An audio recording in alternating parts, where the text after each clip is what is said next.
Welcome to another session of the CarGuide auto reviews. This time we are back in Oman and we are lucky we got our hands on the Alfa Romeo Stelvio. It's the newest crossover from the brand. In fact, the last time they fiddled with something like this was in the 50s. But it's a handy extension of the brand. It's built on the same platform as the Giulia. So it uses many of the mechanicals from the sedan. It's of course higher, it's got more ground clearance, its suspension is more rated to an off-road usage, and the car comes to town with either 19-inch or 20-inch wheels in the 2-liter guise. Now the 2-liter is going to be the standard for some time. The much rated quadrifoglio will take some time coming to the region. That of course has got a claim to fame now because it's supposed to be the fastest SUV to do the Nordschleife in Nürburgring. But that's going to take some time to come, so let's not talk about that for the time being. The car's design is interesting. It carries over some of the modern Alfa look. It's not really a mimic of what the cars look like, but it's close. So if you look at the grille, it's very Alfa. And we're quite happy to see that that grille has been transposed very nicely onto a crossover body. It's not too deep in the front. You get a nice graded slope going up, and the profile of the car remains very tight. So the roof line is just over here. Compare that to the 28-18 millimeter wheelbase, and it looks more hatchback than real crossover. And we think that the headroom may be a little challenging in there, but let's come back again to that later. If you look at the side of the car, the profile has got this differentiation of a black skirt, black roof, especially with the panoramic roof that we have here, and the blackened out greenhouse, which is nicely skirted by this chrome detailing. The windows fold when switched off, and the rear is also quite interesting in its treatment. We'll get across to that. Alright, here we are at the rear of the car. Twin exhaust ports, slightly blanked off center piece.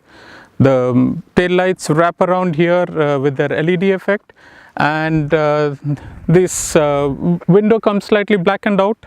We don't know how it's going to team up with the regulations in Oman, but you get a darkened rear tint, and you get an automatic release. So it's powered and it's supposed to be hands-free, where you just swing your feet down there. The space in here is quite substantial. It's above 500 liters, and of course it comes with a nice little cover. Because of the slope of the D-pillar here, you don't really get too much of volume to stack items, but up to the height of the seat, it's fine, and you get cargo rails as well. Now if you're looking at any measure other than the grille, this is the most interesting view of the car. It's got this a little bit of a ratio where the driver sits well back. That's the point at which the driver's hip point will be, and you can see it's well to the center of the car. The weight split is 50-50 between front and back, and the overall weight of the car is only around 1600 kilos. What adds on to the fun is the fact that it's a rear wheel drive vehicle. So it's a crossover, but it's a rear wheel drive crossover, and by default all the power comes to the rear. It's only when the system senses that the rear wheels are slipping, or you're really in a mode where the system feels that you're in either snow, ice or sand, that it transfers power to the front. Of course, coming back to the quadrifoglio, you do get options like a limited slip differential at the rear, and that's a sporting differential. But then the Quadrifoglio comes with so many goodies that we don't even want to start talking about that here. The 2-liter on the other hand has got its own share of goodies. It manages to generate 280 horsepower. It's got 415 Newton meters of torque, and it's got an 8-speed gearbox along with that rear-wheel drive, all-wheel drive combination, which is called the Q4. Overall, the car looks like it's going to be a very interesting drive. Let's see how it pans out.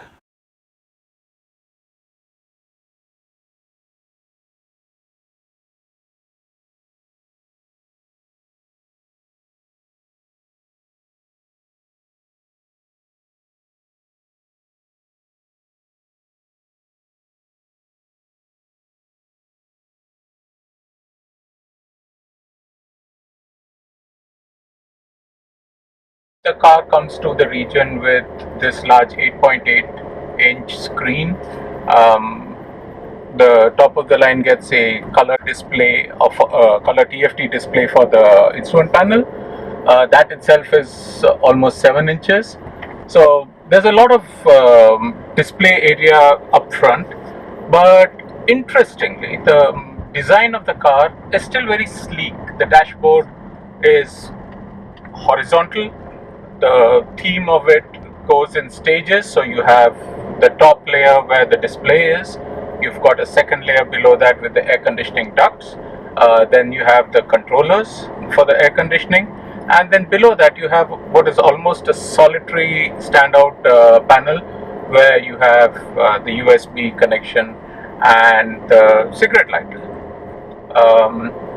If you come further down the center console, of course you get this new generation of shifter with backlighting, so you can see exactly what's happening on it.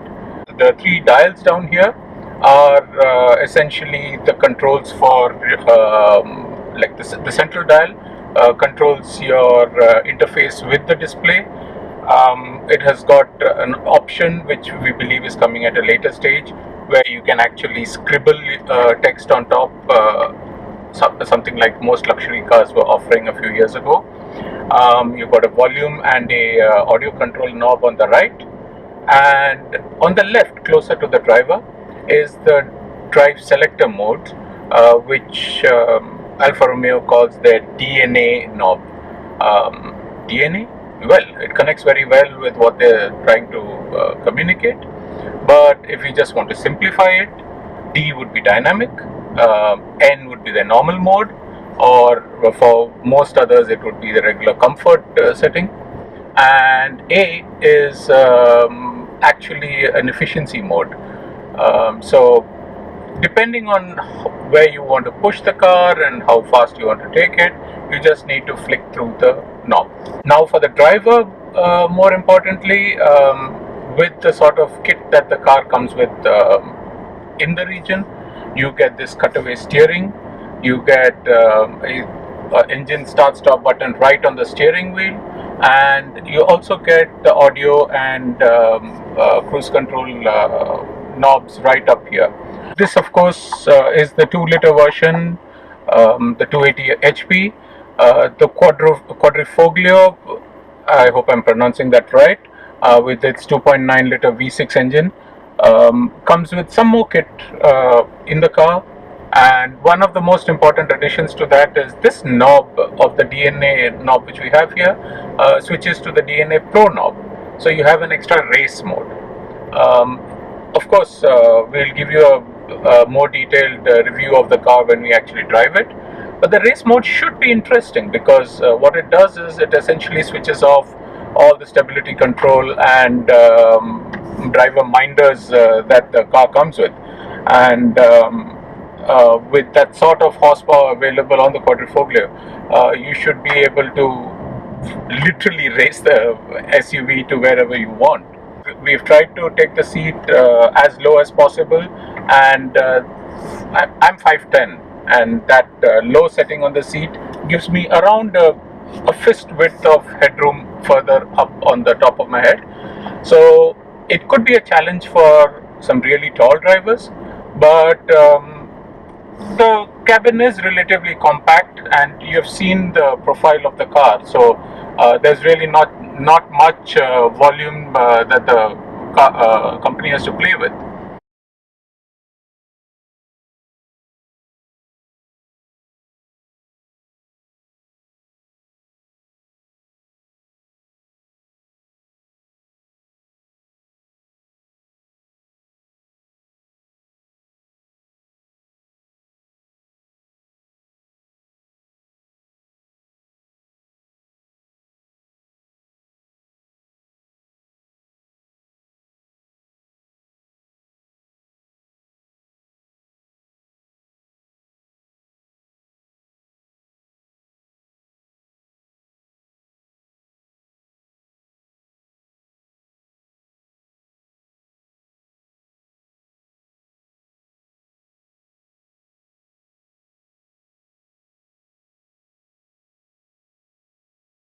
Now let's do the drive review of the car. We've taken it out on that little hairpin filled bends which go between Hamria and Yiti. If you don't know the road, you should check it out. First, check it out on Google Maps so you know exactly where you're headed. But what this road offers is a lot of twists and turns and changes in elevation, and because of that, I've kept the car on dynamic, and we are going to use as much of the 280 HP as possible. Of course, I've got camera gear in the back, so I'm not going to throw the car around too much, but the the handling is spot on. Remember, in all our discussions, this is a rear wheel drive car, so by default all the power goes to the rear, and any power that comes to the front is because there is slippage at the rear. What the car also offers is a good degree of torque vectoring. So as we go around the corners, once the car senses that we are actually committed to a turn and realizes that we're going to either, like essentially we're going to understeer into the turn, it adds its bit of torque vectoring, and this is one of the issues with the road. You can come around a corner and the road bends immediately after the corner, so better watch out on this. Yep. And so as we go down, like now we are headed into a chicane, we are doing the S turns, you can see that the roll of the chassis is limited. There's a nice firmness about the springs, and there's absolutely no bounce on the chassis, so you get this feeling of actually feeling all the four tires at all times. You can get through a corner, you feel the way the tire is giving, and as the car speeds up, you can feel the shift of weight. Now see, we brake hard and you can feel the shift forward, but there is no roll. So I like the chassis. I like the way the firmness of the body comes through, and man, it's surprising what engineers can do with a 2-liter engine these days. This engine has got 280 horsepower, but more important, it's got 415 Newton meters of torque, and that is something which really comes through on this 8-speed gearbox. Again, this car, as it comes to the region, comes with a Q4 all-wheel drive layout. Now the Q4 is not a stranger to us. We have seen the Q4 tag come through in other vehicles of the FCA lineup, most notably the Maseratis, the Ghiblis and the Levantes. So I wouldn't be surprised if it was a straight lift from there. However, the similarities are more than striking, because it's a rear wheel drive. You can feel when the transmission shifts to the front wheel, but without any clangs. There's no knocking, there's no issues with any of the power transfer. So I'd like this car. I mean, it's going to be 24,000 reals on the road, at least. Like that's the indications which have been given to us, and so that comes in at close to $60,000. And for $60,000, you're getting a really nice crossover which has got a good degree of power, nice handling, and this steering feel is so direct. Wow, I love it. Let me take you through some of the pros and cons of this car. Con, yeah, it's a little limited in terms of headroom. The interiors are rather compact. Space at the back is slightly limited. Luggage room is sufficient. But overall, the car gives you this impression of being a little bigger than a hatchback and not quite a station wagon.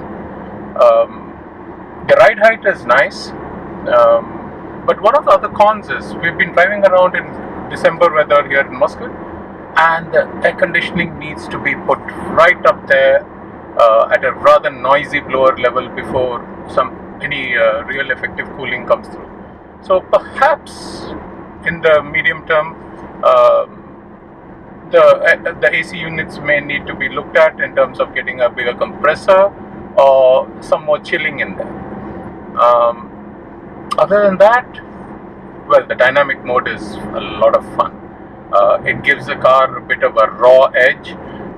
The display in the middle of the instrument panel changes. You get an accelerometer in there, so you effectively got a little red dot which is tracking your G-forces. I think this time around Alfa Romeo have come out with a product which does not give you the polarized feelings of the Alphas of, let's say, 15-20 years ago, where you either loved them or hated them. Now you're going to either love this car, but you're not going to find it in you to hate it, because it's got a lot of good features. Now, like, we're going downhill here. The minute I pop a manual gear, it goes down to D4. If the slope was greater, like we did yesterday, it even goes straight into first gear. So that sort of ability to calculate on the fly, give you the best possible selection of gears, and allow you to have a drive which is dynamic and engaging, it's all Alfa.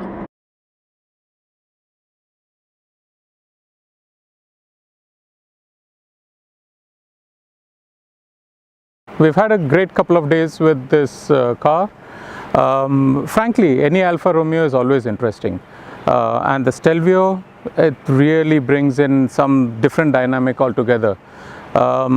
Once we get around to driving the Giulia, we'll be able to tell you how the Stelvio compares with the Giulia. But from all the reports that we've seen of the Giulia, we think the Stelvio has pretty much got the DNA of the brand in place.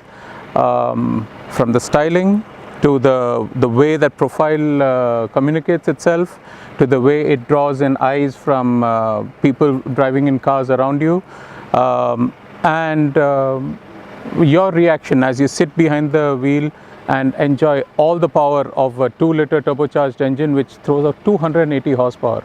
My God, how do they manage to do that? That 415 Newton meters of torque with the 8-speed gearbox, and from what we understand, a carbon fiber propeller shaft just to reduce the weight. Other weight saving measures, of course, on the car include all the hang-on parts which are in aluminium. But yeah, that's not what the car is about. The car is about bringing back the Alfa Romeo cachet of luxury into a highly competitive segment. And in that, well, the Stelvio, especially in the 2-liter guys and the price bracket where it is, it's going to compete with cars like BMW's X3, Audi's Q5, and it's pretty much got the equation correct. Now it remains to be seen how Alfa manages to position itself and communicate itself with new buyers. But frankly, if you've got around 20-odd thousand reals to spend, you could really look at the Alfa Romeo Stelvio as one of your primary choices in the segment. It's a crossover that has got all the genes of a regular car, and it's got some serious capability off-road as well. Well, that's our assessment of the Stelvio. catch us on another edition of CarGuide at some other time, but in the meantime, we're going to spend a few more hours enjoying ourselves in the Stelvio before we return it. Bye-bye.